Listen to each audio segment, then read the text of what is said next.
کو तबाह करते हैं वो लोग जो फिरका वारियत पैदा करते हैं। लेकिन आपको बताऊं, जिस जमात से आपका ताल्लुक है ना, उस जमात की उम्मत मुस्लिमा को जरूरत है। क़यामत भी 10 मुहर्रम को ही आएगी, जुमे का दिन होगा।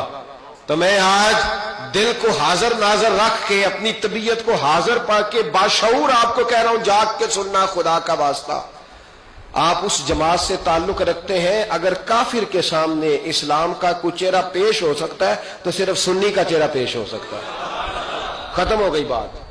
वरना कोई सहाबी का बेअदब है, कोई अहले बैत नबूवत का, आज मुझे कह लेने दो, खोल के कह लेने दो। लोग दलीलें देते फिरते हैं, कहते हैं जी एक वो पेंट कोट वाला मौलवी है, उसने ऐनक भी लगाई है, दाढ़ी भी रखी है, पेंट कोट भी पहनता है, उसने जी 1500 बंदा एक दिन मुसलमान कर दिया, एक दिन 1000 मुसलमान कर दिया। पर पता है वो बदबख्त कहता क्या है? वो कहता है अमीरुल मोमिनीन यजीद रदी अल्लाह ताला अन्हु। मैं क्या करूं उसके 1500 मुसलमान को या 2000 उसके कलमा और बोल जी बड़ी दलीलें देता है। वो दलीलें संभाल के रखे, वो दलीलें जो जी बड़े लोग उसके साथ होते हैं। तो करबला के मौके पर ज्यादा लोग यजीद के साथ थे, ज्यादा लोग। हम कसरत के कायल नहीं, हम हक के कायल हैं। हम अब छोड़ दो बात, दलाइल की तरफ आओ। अजीब तमाशा है। और एक मौलवी साहब उसकी हिमायत कर रहे थे, कहते नहीं बंदा ठीक है, वो भूल गया था, असल में कसूर उबैदुल्लाह इब्ने ज़ियाद का था, असल में गलती अमर बिन साद की थी, तो यजीद को ज्यादा इल्जाम नहीं देना चाहिए। मैंने कहा बड़ी तुम्हारी करीबी रिश्तेदारी है यजीद के साथ, तो अल्लाह से दुआ क्यों नहीं मांगते कि तुम्हारा हशर यजीद के साथ करे? मांगनी चाहिए ना दुआ। क्या ख्याल है आपका?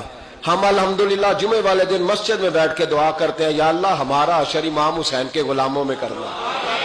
तो तू भी करना, जुर्रत कर, जुर्रत हमारी जुर्रत देख। हम ये नहीं कहते उनके साथ कर, हम कहते हैं या अल्लाह हमारा हशर उनके, हमारी जुर्रत देखो, हम उनके गुलामों में, कदमों में, नौकरों में बैठने को दुआ मांग रहे हैं, या अल्लाह हमारा उनके गुलामों में, गुलामों के। तू भी जुर्रत कर दलेरी, कर जुर्रत, क्या या अल्लाह मेरा हशर यजीद के साथ कर दलेरी। अगर इतना ही अच्छा था तो बेशर्मो इतना जुल्म ना करो, इतनी ज्यादती, इतना जुल्म ना करो, ये जुल्म है। इमाम हुसैन जुमे वाले दिन खुतबा पढ़ने लगे, जुमे से पहले इमाम हुसैन ने खुतबा पढ़ा और आपने एक जुमला कहा जो हमेशा याद रखा जाएगा। आपने फरमाया यजीद को जाके बता दो कि मुझ जैसा तुझ जैसे की बैत नहीं कर सकता। ओ क्या फिक्रा है इमाम अली मकाम का। फरमाने लगे मुझ जैसा तुझ जैसे की बैत, और आप फरमाने लगे बताओ इस वक्त पूरी दुनिया में कोई नबी का नवासा मौजूद है मेरे सिवा? हजरत आदम से लेकर मुस्तफा करीम तक इस वक्त पूरी दुनिया में कोई नबी का नवासा है? और फरमाया अगर मैं ही हूं पूरी कायनात में। लोग कहते हैं फलाना लामा साहब की तबलीग बड़ी है, हमसे बड़ा कौन होगा तबलीग की बात करने वाला? लेकिन डरो अल्लाह से, डरो, गुमराह न करो कौम को। यहां तबाही उतर गई है, कोई बड़ी दाढ़ी रख के माज़ अल्लाह ताला अहले बैत के बारे में बकवास करता है, और कोई बिल्कुल दाढ़ी मुड़ा के नंगा सर करके मिंबरों पे नाचता है और सहाबा के बारे में बकवास करता है। मेरे मुस्तफा के पास अगर अबू बकर आए हैं तो वो भी शान वाले हैं, और अगर बीबी आयशा सिद्दीका उनके बिस्तर पे रही है तो वो भी शानों वाली है। मौला अली शेर खुदा के बारे में जो बात करे पक्का बेईमान है। अजीब तमाशा लग गया है जी। जो रब नबी पाक के जिस्म के करीब मक्खी नहीं आने देता, वो गंदा बंदा हुजूर के करीब आने देता है? अजीब तमाशा है। उम्मत को तबाह कर रहे हो, काफिर को मौका दे रहे हो ये कहने का कि तुम्हारे नबी के पास बैठने वाले ठीक नहीं थे। अगर हुजूर के पास बैठने वाले ठीक नहीं थे तो बाद वाले कैसे ठीक हो गए? तो ये बाज आना चाहिए इन बेशर्मों को। ये उम्मत में तफरका डालते, बेहयाई करते। सुनो, याद रखो, हजरत इमाम हुसैन ने खुतबा पढ़ा ना जब जुमे वाले दिन, फरमाया मुझे पहचानो तो मैं कौन हूं? तो अमर बिन साद बोला, पक्के नमाजी बोले। अमर बिन साद कहने लगा हुसैन जल्दी कर, हमारा जुमा लेट हो रहा है। बल्ले हो नमाजियो, जल्दी कर हमारा। आय हाय क्या नमाज है।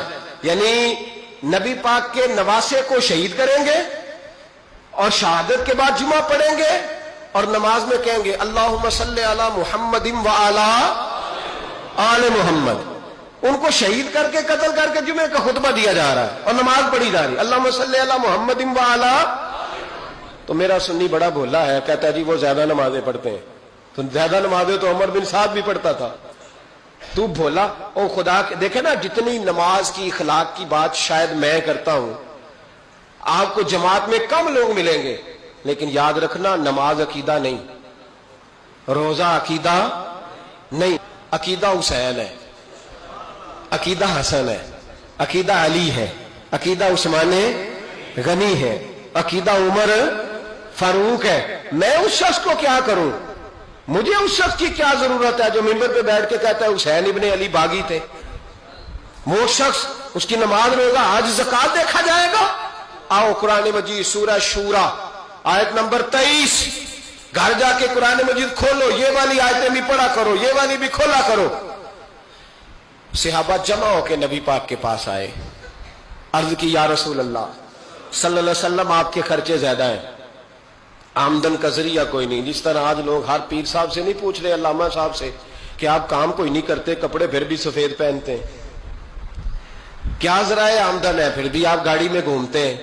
ہمارا تو پروگرام تھا مولوی بھوکا مر جائے، پر اس کے پاس آتے ہیں تو یہ تازی چائے پلاتا ہے. کیا مطلب، کس طرح کا رویہ ہے؟ صحابہ کے بار وہ یہ نہیں سوچتے تھے آتے کام، وہ کہتے تھے آگے بڑھ کے حصہ ڈالیں. وہ سارے آگے بڑھے، کہا یا رسول اللہ صلی اللہ علیہ وسلم اخراجات زیادہ ہیں، ذرائع آمدن بظاہر کوئی نہیں، نذرانوں پہ اعتراض نہ کیا کرو. نذرانہ دینا نبی پاک کی سنت ہے، نذرانہ قبول کر لینا نبی پاک کی، بولو، حضور کی سنت ہے. تو صحابہ جمع ہو کے آئے، ایک جگہ پہ میٹنگ کی، کہا تھوڑے سے پیسے ہر مہینے پیش کریں گے. تو حضور سے بات کون کرے گا پیسوں کی؟ کہا ہم نے نہیں کرنی، نبی پاک کے چچا جناب عباس کریں گے. حضرت عباس رضی اللہ تعالیٰ عنہ کے ذمے لگایا گیا. جناب عباس آئے، حضرت عباس رضی اللہ تعالیٰ عنہ پیسے لے کے آئے، اور سیانے بندے تھے، انہوں نے بڑی سمجھداری والی، عقل مندی والی بات چھیڑی.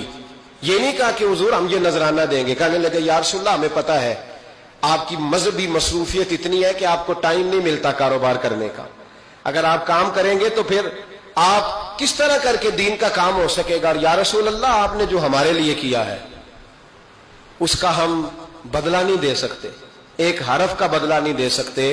حضور یہ تھوڑا سا نذرانہ ہر مہینے لایا کریں گے، قبول کر لیں.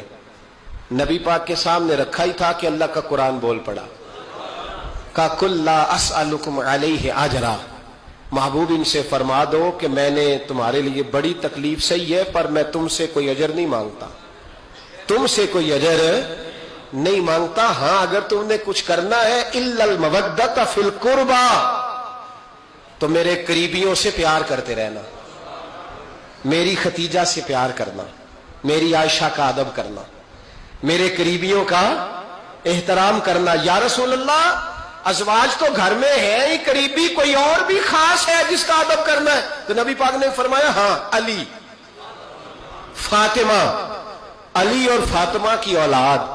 فرمایا ان کا ادب کرتے رہنا، اس کا مطلب یہ ہوگا کہ تم نے میرے ساتھ بڑا ہی اچھا سلوک کیا ہے. کہا ان کا ادب کرنا، جناب علی، سیدہ فاطمہ، اور دونوں کی ان کا ادب کرنا فرائض دین، اہل بیت کا ادب کرنا فرائض